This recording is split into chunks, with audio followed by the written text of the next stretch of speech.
नमस्कार, मैं doctor Sangeeta Sharma, associate professor, department of chemistry, Bikaner. आज हम बीएससी पार्ट सेकेंड की यूनिट फर्स्ट थर्मोडायनेमिक्स फर्स्ट की बेसिक कंसेप्ट देखेंगे। ऊष्मा के प्रवाह के अध्ययन को ऊष्मागतिकी कहते हैं। मतलब हीट के फ्लो के स्टडी को हम थर्मोडायनेमिक्स में पढ़ते हैं। ऊर्जा के एक रूप से दूसरे रूप में रूपांतरण को ऊर्जा प्रक्रम या एनर्जेटिक्स कहते हैं। थर्मोडायनेमिक्स को यथार्थ विज्ञान या एग्जैक्ट साइंस की संख्या दी गई है। थर्मोडायनेमिक्स विज्ञान की वह शाखा है जिसमें किसी भौतिक या रासायनिक परिवर्तन डायनेमिक्स के दौरान हुए ऊष्मा परिवर्तन या हीट एक्सचेंज तथा ऊर्जा के अन्य रूप जैसे internal energy, chemical energy, mechanical energy etcetera में संबंध का अध्ययन किया जाता है। या थर्मल एनर्जी कैसे किसी दूसरे एनर्जी में परिवर्तित हो रही है, इसको हम थर्मोडायनेमिक्स के अंतर्गत लेते हैं। ऊष्मागतिकी के प्रमुख रूप से 4 नियम हैं: zero law, first law, second law and third law. Limitation of thermodynamics में हम देखते हैं कि इसके द्वारा पदार्थ के स्थूल गुणों का ही अध्ययन किया जा सकता है। इसके द्वारा परमाणु या अणुओं की संरचना की जानकारी प्राप्त नहीं की जा सकती है। निर्धारित परिस्थितियों में कोई अभिक्रिया संभव है या नहीं, ये ज्ञात किया नहीं जा सकता है, परंतु रेट ऑफ रिएक्शन या time for completion of reaction को ज्ञात नहीं किया जा सकता है। यह सिस्टम की स्टेट की स्टडी में सहायक है, परंतु mechanism of change in state पर प्रकाश नहीं डालता है। केवल हमको ऊर्जा के प्रवाह के बारे में जानकारी देता है, पर ये किस तरह से, किस गति से, किस डायरेक्शन में हो रही है, इसके बारे में जानकारी नहीं दी जा सकती है। कुछ डेफिनेशन ऑफ थर्मोडायनेमिक्स टर्म्स इस लेसन को पढ़ने से पहले जानना आवश्यक है। तो सबसे पहले हम एनर्जी लेंगे। मैकेनिक्स में एनर्जी का कार्य करने की शक्ति के रूप में परिभाषित किया गया है, जो W is proportional to H या W is equal to JH के द्वारा बताई जाती है। यहाँ पर W वर्क डन है, H amount of heat change है, J mechanical equivalent of heat है। J 1 कैलोरी ऊष्मा उत्पन्न करने के लिए किया गया कार्य है। कोई सिस्टम की ऊर्जा कई प्रकार से धारण कर सकता है। पहली काइनेटिक एनर्जी है, जो मोशन के द्वारा प्राप्त होती है। दूसरी पोटेंशियल एनर्जी है, जो सराउंडिंग में उसकी स्थिति के कारण उसमें निहित होती है। तीसरी इसमें थर्मल एनर्जी है। Thermal energy temperature of system के कारण आती है। फोर्थ, मैटर के कंपोजिशन के कारण ओन की गई ऊर्जा है। केमिकल चेंज ऑफ कंपाउंड या न्यूक्लियर एनर्जी के रूप में हम इसको देखते हैं।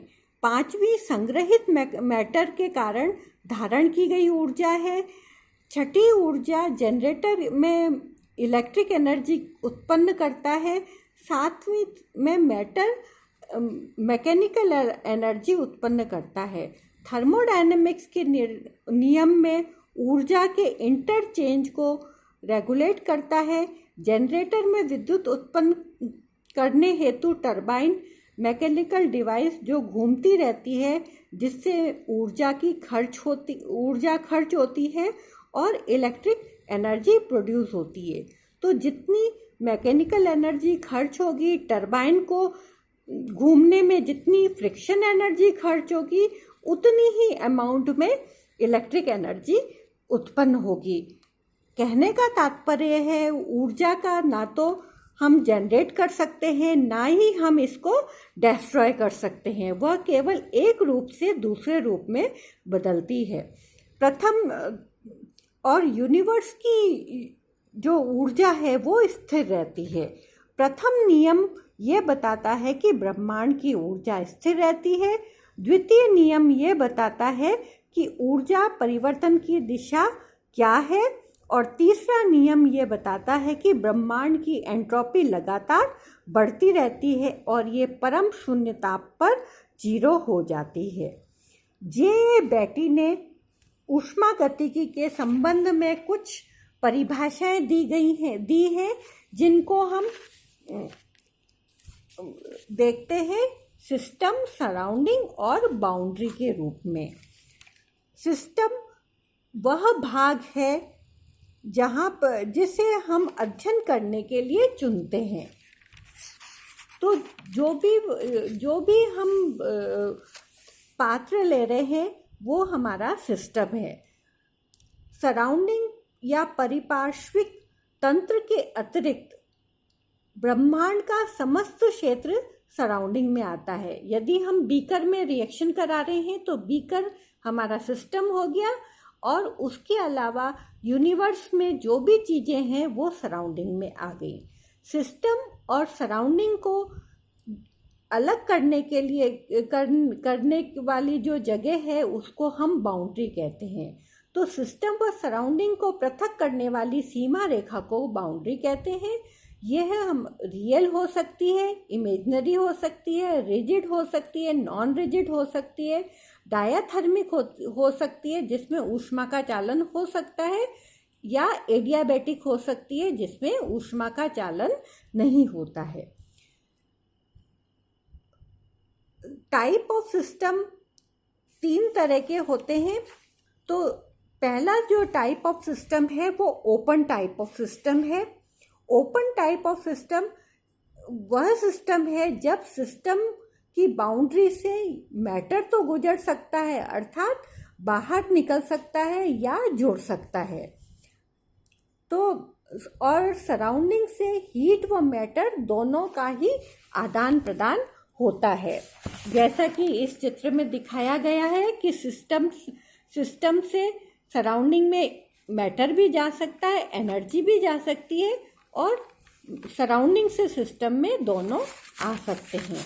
दूसरा जो हमारा सिस्टम है वो क्लोज टाइप ऑफ सिस्टम है।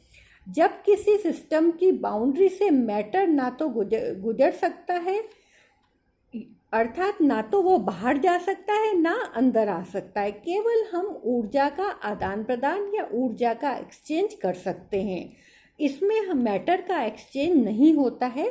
इसका उदाहरण है कि अगर हम ढके हुए पात्र में गर्म जल या कोई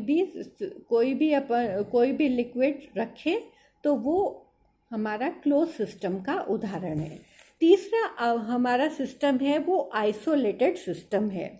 आइसोलेट सिस्टम वह ऐसा सिस्टम है इसमें सराउंडिंग से ना कोई भी इंटरेक्शन नहीं होता है, इंटरचेंज नहीं होता है, ना तो मैटर ना ही एनर्जी बाहर जा सकती है ना अंदर आ सकती है। तो सिस्टम से सराउंडिंग के बीच में कोई एक्सचेंज नहीं हो सकता, ना तो एनर्जी का ना मैटर का। अगर हम किसी थर्मस में गर्म पानी लेते हैं तो वो आइसोलेटेड सिस्टम का उदाहरण है।